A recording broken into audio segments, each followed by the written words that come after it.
Assalamualaikum warahmatullahi wabarakatuh. Alhamdulillahi rabbil alamin. Wabihi nasta'inu ala umurud dunya waddin. Wassalatu wassalamu ala asrafil anbiya'i wal mursalin wa ala alihi wa sahbihi ajma'in.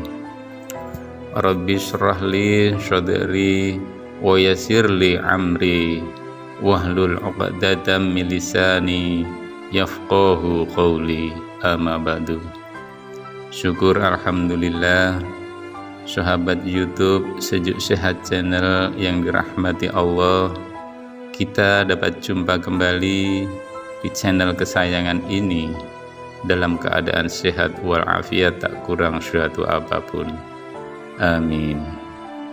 Sholawat serta salam tak lupa kita haturkan kepada junjungan kita Nabi Agung Muhammad Sallallahu Alaihi Wasallam yang telah membimbing kita dari jalan kegelapan menuju jalan yang terang benderang, serta yang selalu kita nantikan syafaatnya di yaumul akhir kelak.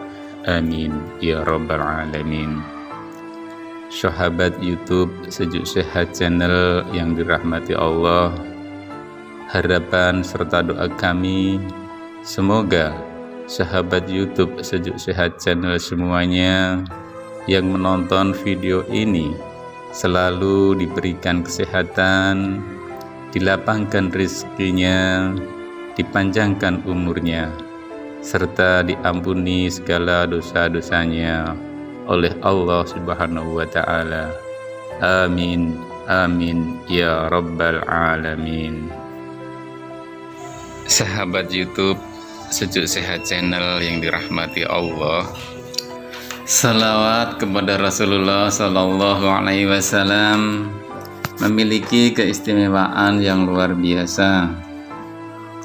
Al-Fasih dalam Syurah dan lainnya menyatakan bahwa sholawat merupakan media terpenting bagi siapa saja umat Islam yang ingin mendekatkan diri kepada Allah Subhanahu wa Ta'ala.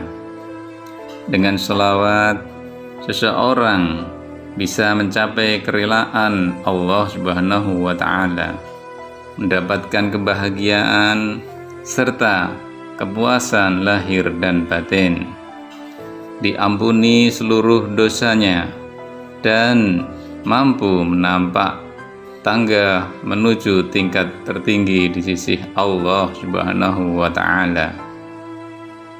Kisah yang dinukilkan dari kitab At-Tadhkirah karangan Al-Qurtubi berikut ini menggambarkan betapa berharganya sholawat untuk Rasulullah Sallallahu Alaihi Wasallam.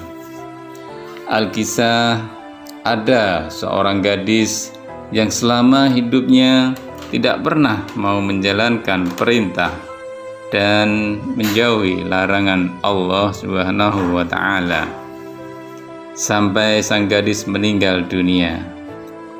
Meski demikian, ibunya begitu menyayanginya. Dia menangis kepergian anak tersayangnya itu. Suatu saat sang ibu tidak kuat lagi menahan rasa rindu terhadap putrinya.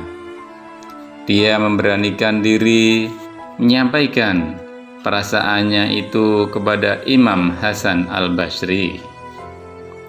Dengan mata sendu sembab, sang ibu berkata, "Wahai Syekh, aku memiliki anak perempuan yang telah meninggal dunia.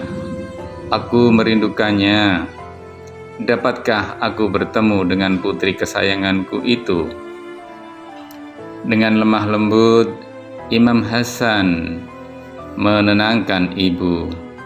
"Insya Allah, jika Allah menghendaki, tentu saja bisa." Mendengarkan jawaban tersebut, sang ibu bersuka cita. Tanpa banyak kata, sang ibu mendesak Hasan agar memberikan amalan yang dapat mempertemukannya dengan sang buah hati meski di dalam mimpi. Bagaimana caranya? Aku sudah tidak tahan, ingin bertemu dengannya, dan aku ingin tahu keadaannya sekarang, desak ibu kepada sang imam.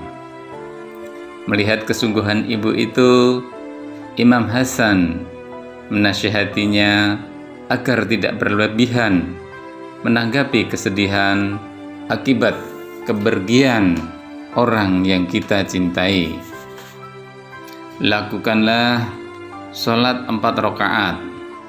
Setelah melaksanakan sholat Isya pada waktu-waktu terakhir, saat subuh hampir menjelang, dalam setiap rakaatnya bacakanlah surat Al-Fatihah dan At-Takatsur. Setelah itu berbaringlah sambil membaca sholawat untuk Rasulullah SAW hingga Anda terlelap, kata sang imam memberikan nasihat kepada sang ibu. Mendengarkan arahan itu, sorot mata ibu itu yang tadinya sayu kini bersinar. Ia percaya cara itu bisa mempertemukannya dengan sang buah hati yang telah tiada.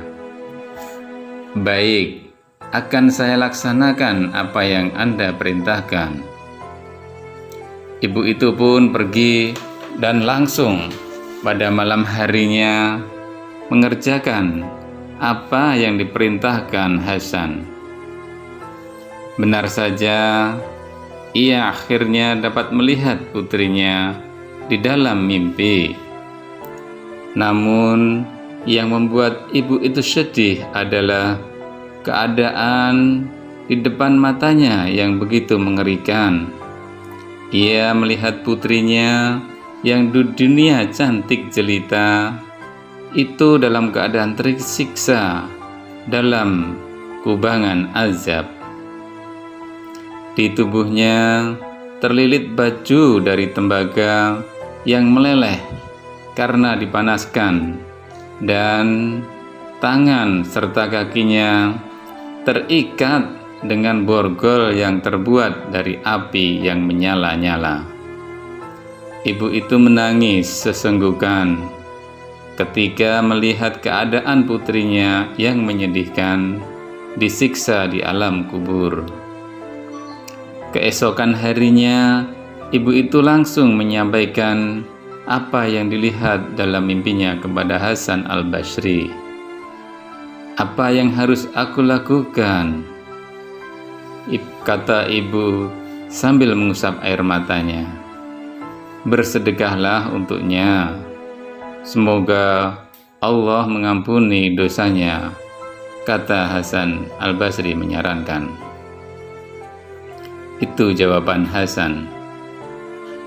Pada malam harinya, Hasan Al-Basri bermimpi seakan ia berada di sebuah taman yang sangat indah, yakni taman-taman surga yang dijanjikan di dalamnya terdapat ranjang yang tinggi dan indah berhiaskan pernak-pernik yang tak pernah terlihat di kehidupan dunia. Di atas ranjang itu ada perempuan berparas cantik jelita, laksana bidadari surga, berhiaskan intan permata dan bertahtakan mahkota yang terbuat dari cahaya. Setelah saling pandang, si gadis menyapa. Hasan terlebih dahulu dengan penuh sopan santun. Anda kenal dengan saya? Hasan menggelengkan kepalanya dan berkata, memang siapa Anda? Kata Hasan, aku adalah putri dari perempuan yang mendatangimu kemarin itu, dan Anda menasihati agar membacakan sholawat untuk Rasulullah SAW ujar gadis itu. Hasan pun langsung tercengang. Ia merasa heran, keadaan gadis itu tidak seburuk apa yang dikisahkan sang ibu. Untuk memastikan keadaan bahwa gadis yang bertemu dalam mimpinya itu adalah anak dari sang ibu, Hasan berujar, "Ibumu telah menceritakan keadaanmu padaku, tapi aku tidak melihat kau menderita dan tersiksa. Kau tampak mendapatkan kebahagiaan di sini," kata Hasan Al-Basri. "Tapi kenyataannya, sekarang aku baik-baik saja, seperti apa yang Anda lihat," jawab putri sang ibu. "Lalu, apa yang menyebabkan kau mendapatkan karunia yang demikian besar dan kedudukan yang terhormat di sisi Allah Subhanahu wa Ta'ala, wahai anakku?" Dengan wajah riang, si gadis menceritakan keadaan dan teman-temannya yang berjumlah 70 orang. "Kami mendapatkan azab yang amat pedih, sebagaimana diceritakan ibuku kepadamu, wahai sang imam. Nah, suatu saat lewatlah seorang laki-laki saleh membaca sholawat 1 kali dan pahalanya ia hibahkan kepada kami. Seketika itu Allah menerima amalnya dan membebaskan kami dari azab itu," katanya. "Subhanallah," kata Hasan Al-Basri. Ia pun bergegas menyampaikan berita gembira ini kepada sang ibu. Sahabat YouTube Sejuk Sehat Channel yang dirahmati Allah, demikian yang dapat kami sampaikan tentang keistimewaan sholawat untuk menghindarkan dari siksa kubur. Semoga bermanfaat serta bisa menambah wawasan kita, dan semoga kita semua selalu mendapatkan ridho dan ampunan dari Allah Subhanahu wa Ta'ala. Wallahu a'lam bishawab. Wassalamualaikum warahmatullahi wabarakatuh.